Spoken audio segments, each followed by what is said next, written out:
Olá para você que acompanha a programação da TV Câmara, muito obrigado pela sua audiência. Estamos começando mais uma entrevista para falar hoje sobre recursos humanos, ou RH.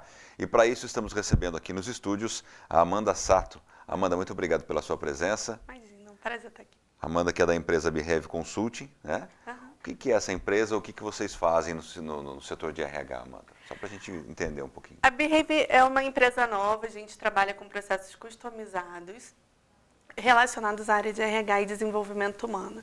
Então, existem dois braços. O braço de empresas, em que a gente atua com toda a parte de recrutamento e seleção, treinamento e desenvolvimento, desenvolvimento de pessoas e toda a estruturação de RH. E o braço que a gente atende pessoa física, então com desenvolvimento profissional, orientação de carreira, orientação profissional e programas de coaching. Então, a nossa proposta para Bauru é atender realmente de forma customizada, personalizada. Existem alguns processos, sim, que a gente tem que seguir, existe uma estrutura, porém a gente atende da forma mais customizada possível, tanto as empresas como a pessoa física, para que elas consigam realizar o propósito dela, consiga mais resultados. Então, o nosso foco em processos em parceria e customizados. Certo. Eu pedi para você apresentar só para a gente se situar, mas a presença da Amanda aqui hoje na TV Câmara é para falar um pouquinho sobre o mercado de trabalho, até porque o país passa um momento de dificuldade, né, Amanda? E, infelizmente, alguns postos de trabalho são fechados no momento de crise. E aí o desemprego, pessoas que têm que voltar para a fila do emprego novamente. Então, acho que é um momento oportuno para que você, como especialista nessa área, possa explicar para a gente um pouquinho o que fazer. E para a gente começar, como é que funciona, Amanda? Como uma pessoa é demitida? Vocês que têm experiência, qual é o primeiro passo para que ela possa tentar a recolocação, que não está fácil também, né? Porque você está fechando outros postos. O que fazer nesse momento?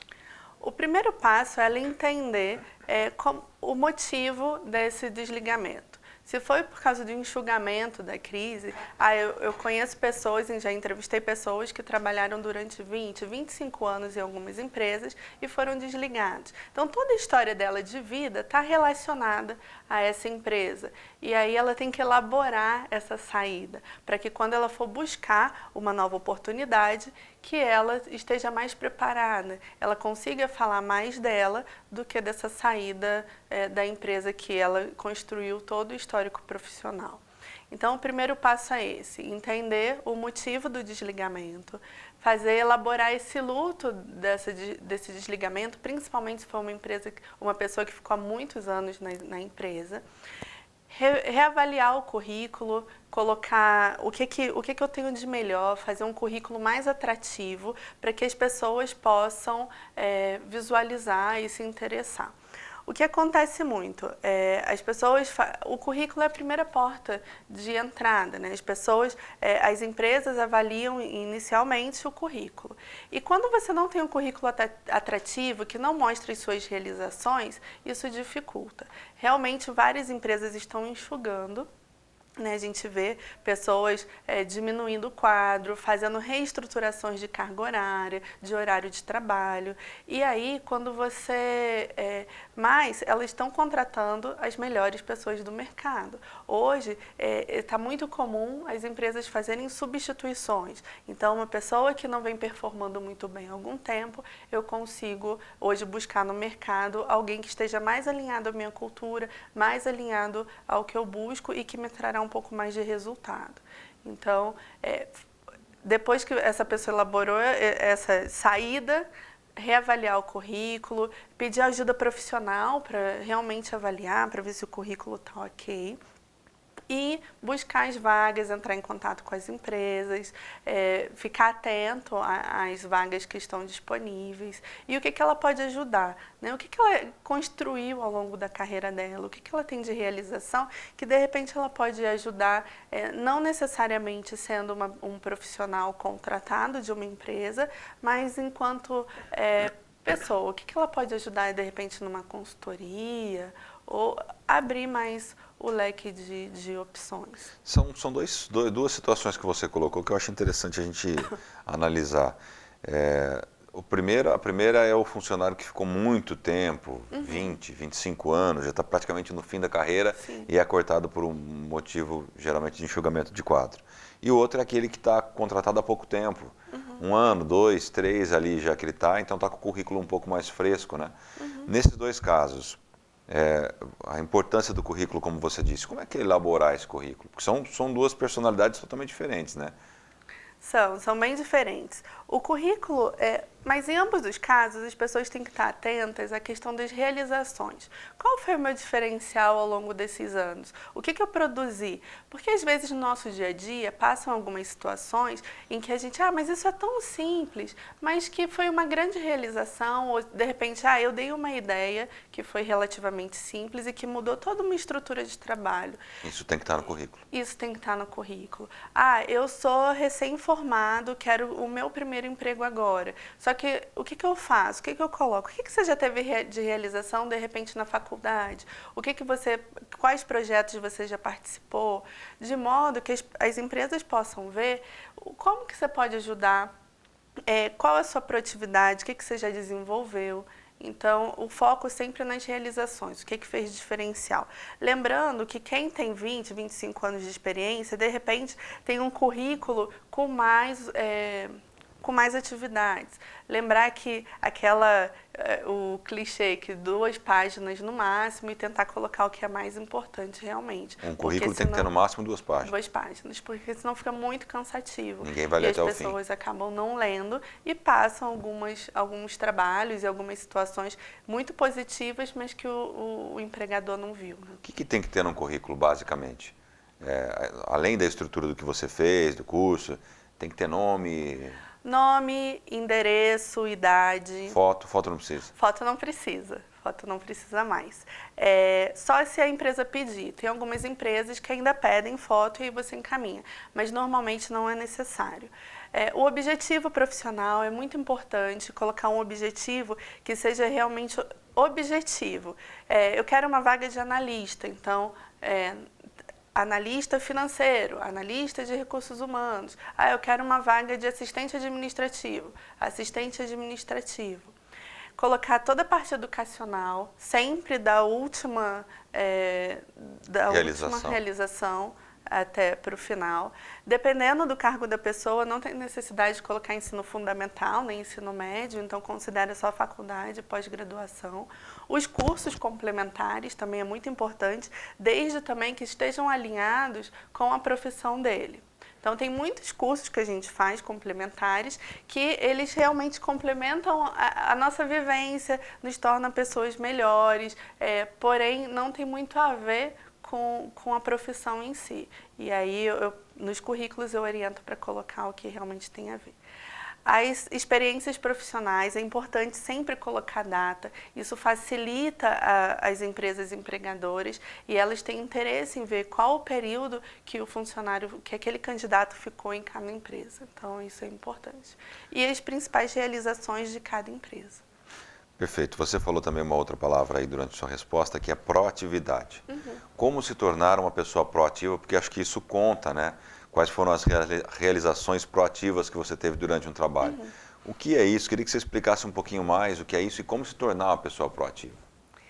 Bem, hoje a proatividade é uma competência muito bem vista pelas empresas. Isso ela quer ver desde o início da entrevista, desde a entrevista dinâmica, elas buscam pessoas proativas porque os quadros estão cada vez mais enxutos.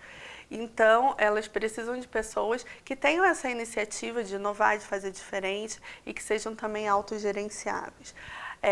A primeira questão para ser proativo é realmente você buscar fazer o que você gosta. Há muito tempo atrás, as pessoas trabalhavam muito mais para sobrevivência. Hoje, começa-se a pensar nessa coisa do propósito do trabalho. Então, para que eu trabalho?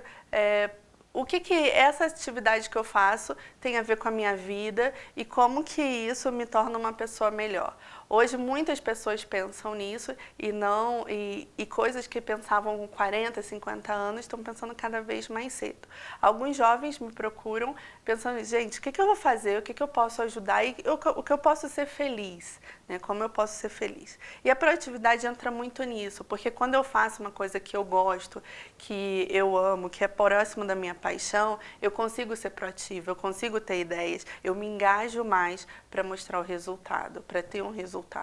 Agora, quando eu vivo no mais ou menos, a minha vida, o meu trabalho, eu trabalho para chegar ao salário no dia 5 ou no dia 30, a desmotivação pode acabar acarretando essa falta de proatividade. Então, eu faço todo dia a mesma coisa e sempre foi assim, e esse tipo de pensamento acaba Então, minimizando, neutralizando. O comodismo é o inimigo da proatividade. Sim. Buscar, então, ser mais ativo. Agora, interessante também, é lógico, essa questão da crise, dá para a gente ficar falando o dia inteiro aqui, porque é um assunto muito extenso, mas você tocou num assunto agora também aí que eu acho que a gente poderia falar um pouquinho, que é a questão do jovem, né, quando vai escolher o emprego.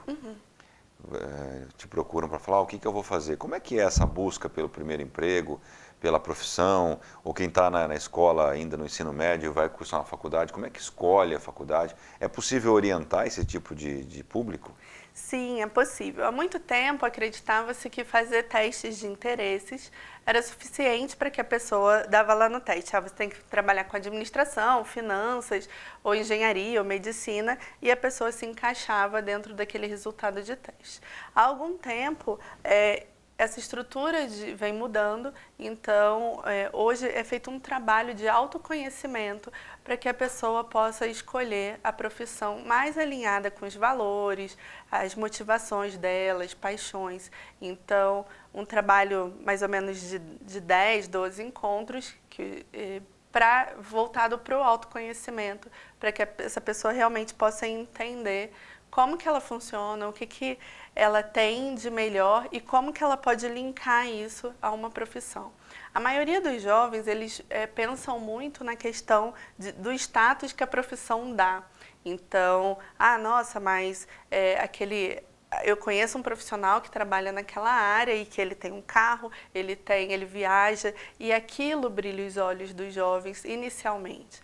Porém, num futuro, quando ele começa a estudar ou quando ele começa realmente a exercer a profissão, ele vê que aquela profissão não está muito linkada ao que ele gosta de fazer, aos valores dele, e acaba ficando desmotivado. Por isso que recentemente foram feitas algumas pesquisas de quanto o brasileiro está motivado no trabalho. E, surpreendentemente, 80% das pessoas estão desmotivadas com o trabalho atual. É um número alto, né? É um número muito alto. Mas que entra muito disso, relacionado ao propósito. Quando eu busquei, eu pensei, de repente, ou numa profissão da moda, ou em uma que me desse um status profissional, ou se não, de repente, minha família inteira é uma família de advogado, como que eu vou fazer medicina, por exemplo, ou como eu vou fazer teatro.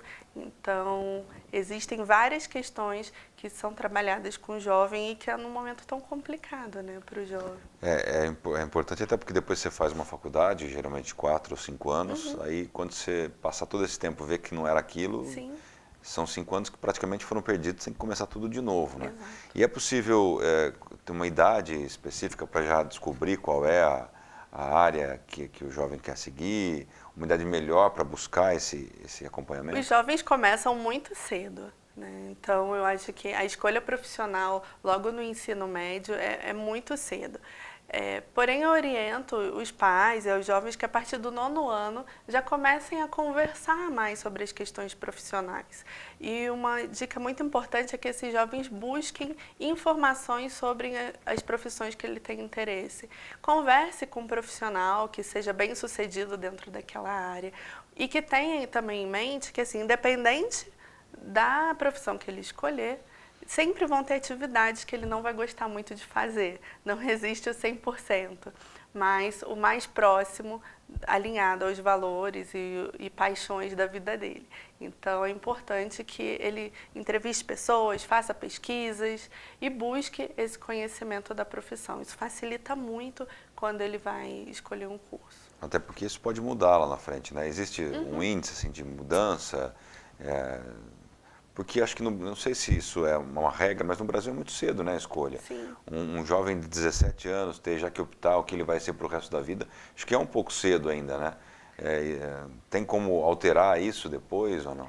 E existe esse peso muito grande, né? Que com 17 anos eu tenho que escolher uma profissão que eu vou atuar pelo resto da vida.